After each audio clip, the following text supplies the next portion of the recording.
Hello everyone. My name is T.B Dewanarayana and I take this opportunity to thank the organizing committee with the secretary basically who has done a lot of effort behind the scene to organize this online event. Thank you very much for arranging such a virtual forum for us to perform from different places from the world. Um, my discussion today is about the article that I have sent to the conference, that is AICSEET 2020, which is Auckland International Conference on Social Sciences, Education, Entrepreneurship and Technology 2020. Um, of course, I myself, along with my supervisor, Reverend Professor Vijitapura Vimalratana, um, we submitted this article, right, on industrial revolutions and shifting of global competitiveness. And therefore, I would like to tribute my supervisor, uh, Reverend Professor Vimalaratana, who is not here with me for the moment, but has done a lot of work behind the scene. Professor, thank you very much for all the guidance. Um, I would like to brief my introduction on this. Industrial revolutions are understood as the turning points in the manufacturing sector, where it has changed all the manufacturing aspects. And the global trade diversion and the creation were visible along with the continuation of industrial revolutions. Industrial revolutions not only changed the manufacturing sector but also changed the global trade and its practices. With that, we all can see the the newly introduced value chains, which replaced the existing value chains, right? While changing the economic frontiers of the global economies in various countries, right?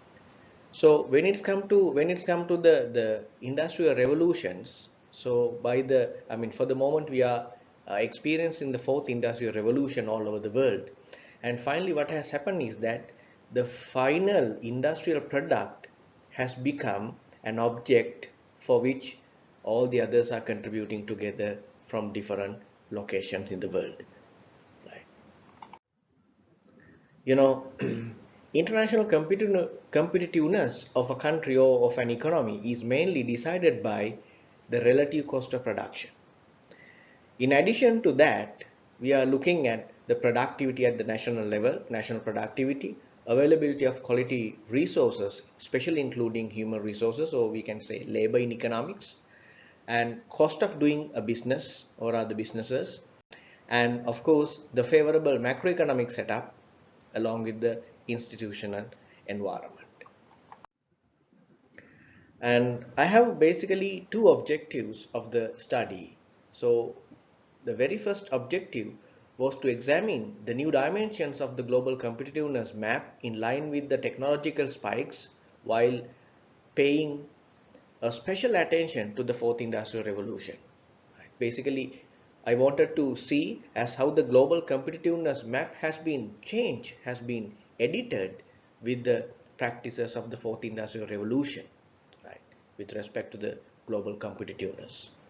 And as the second objective, I wanted to identify the contributory factors for reshaping the global competitiveness. The determinants behind the reshaping of the global competitiveness. Those were the two objectives that we worked on this. And talking about the scope and the methodology, basically I wanted to tell you about the scope here, where my special focus was on fourth industrial revolution and its impact on reshaping the global competitiveness. So basically, with the pandemic situation, I had to tap secondary data sources for the data collection, and of course the mixed method was used to analyze data, which consists of both quantitative and qualitative, but I'm more into, even though I have quantitative and qualitative, I'm more into the qualitative aspects. And let me very brief on the literature review, the basic components on what we have done, where you all can see how it is lined with the objectives of the article. Uh,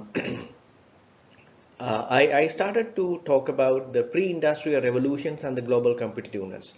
The pre-industrial revolutions were basically focused on the first, second, and third industrial revolutions. So I wanted to see as how the global competitiveness within the first three industrial revolutions, because then only we can see how it has been changed with the experience of the fourth industrial revolution. And of course, I wanted to define therefore what the global competitiveness is. And then I spoke about the trends in global competitiveness in recent years. And of course, then I did the literature survey on contributory factors, identifying the contributory factors on global competitiveness. And of course, thereafter, I spoke about the measurements of global competitiveness. What are the accepted global indices to measure this? And where I have selected Global Competitiveness Index, which is GCI, and the Automation Readiness Index, which is ARI. Right. In addition, um, I spoke about the main concern of the study, that is the fourth industrial revolution and the global competitiveness or the global competition. And finally, next I spoke about industrial sector and manufacturing value addition, where I just wanted to see as how the industrialization or the industrial sector and the MVA, which is manufacturing value addition, has been changed throughout the time with respect to the geographical, locations, right? To see the reshaping of the global competitiveness. Of course, talking about the global competitiveness, IP, intellectual property today, plays one of the major roles where the patents, trademarks, and you can say the research and development activities, their results are taken under the intellectual property aspect. So even that I have touched. And finally, I spoke about the new directions of the global competitiveness. So I here basically wanted to show you the content as how the literature part of this article has been composed. Throughout the literature and throughout the data collection, uh, I was able to mainly focus on these findings. You know, with respect to the first industrial revolution, right? England or the Britain was the workshop of the world that has been understood, recognized as the workshop of the world, especially with respect to the textile industry. In addition to that, the chemical industry were also played a major role within the first industrial revolution, where we can see the steam engine and all the inventions were began in England, and therefore that was the beginning of the global competitiveness discussion.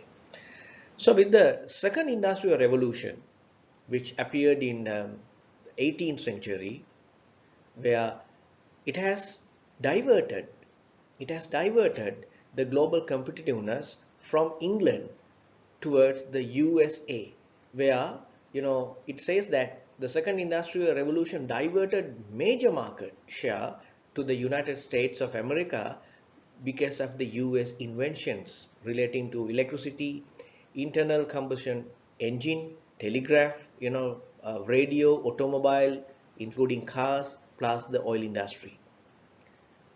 So that is how it was diverted from first to the second. Right? So these are just the major points only, where it has to be in detail with the article.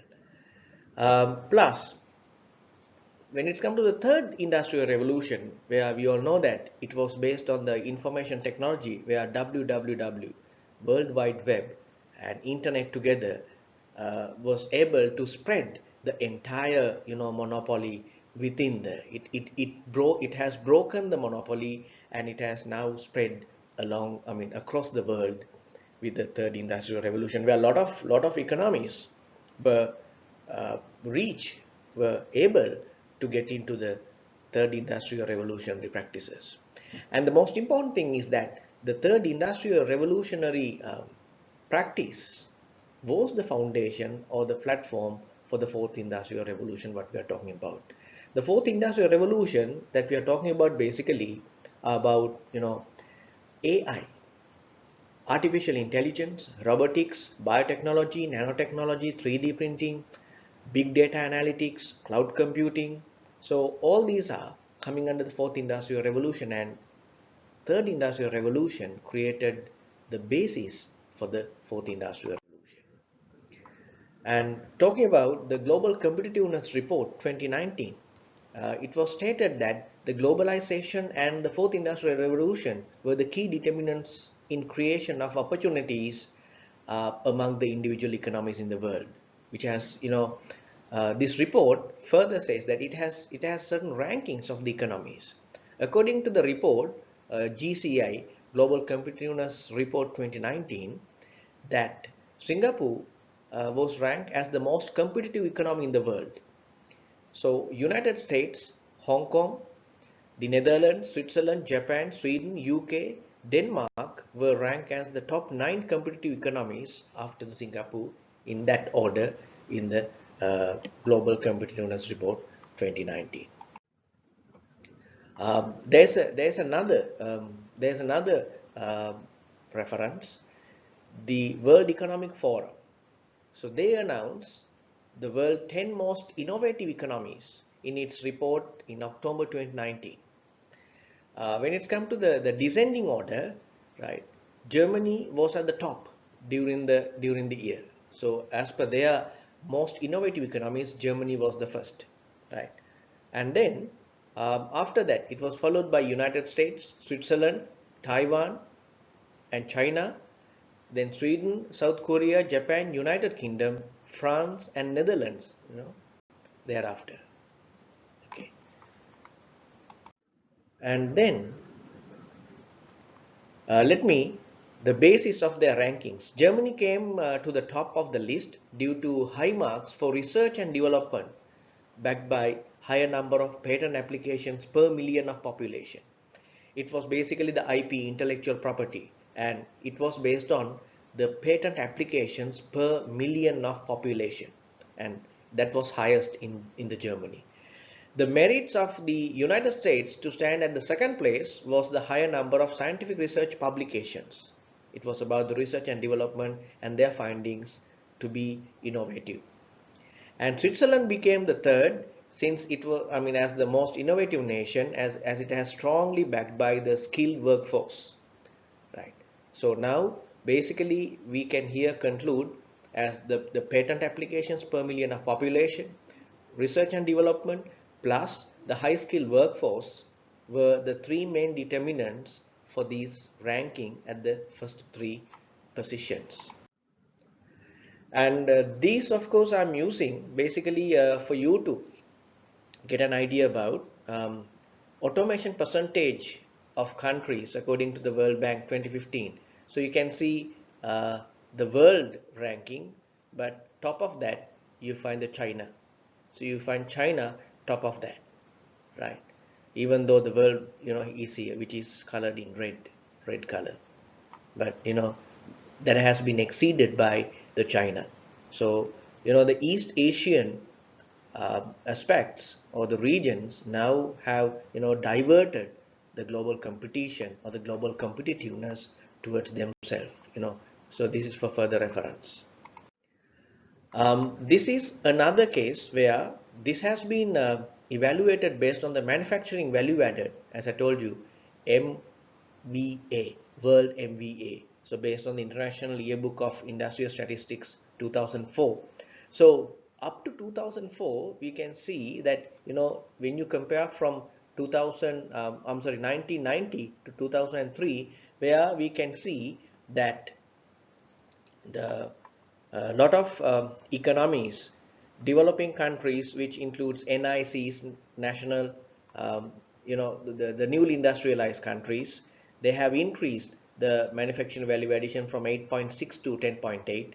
And the second generation of newly industrialized countries, they have increased it from 2.5 to 3.6. And China, you can see the last point, China as an individual economy, they have diverted, they have increased their manufacturing value addition from 2.2 to 6.5. Right, and that's the most important thing. So in addition to that, you can see even North America. So earlier they were in 1990 it was 22.5, but 2003 they have increased up to 25.7. So basically we can see as how the manufacturing value addition wise, the regions of the world have changed, have diverted, have recovered the global competitiveness, where um, you know European Union in 1990s they had 30.5, but now in 2003, by 2003 it was 26.3, that has been decreased. And at the top of the list, industrialized countries, it was around 84.4, but the same has been declined up to 76.2. Right. So basically, I'm, I'm, I'm trying to show you the way the global competitiveness has been shifted from, region, from, I mean, across the region in the world. Let me tell you my conclusions. Basically, the implications of the fourth industrial revolutions show the reshaping of the global competitiveness landscape faster than the previous industrial revolutions. So fourth industrial revolution is far active, very active than the first three, right? Because within the fourth industrial revolution, where we can see the lot of changes in the global competitiveness map. The new trends show that the countries with more commercialized innovations, intellectual property rights, and adopting key technologies such as artificial intelligence, big data analytics, Internet of Things, IoT, cloud computing, 3D printing, and the simulations in production are at the forefront of the competitiveness in the manufacturing sector. Yeah, basically that's what I just wanted to introduce you on my research article as my findings. Thank you very much for listening. Have a nice day and stay safe, everyone. Thank you.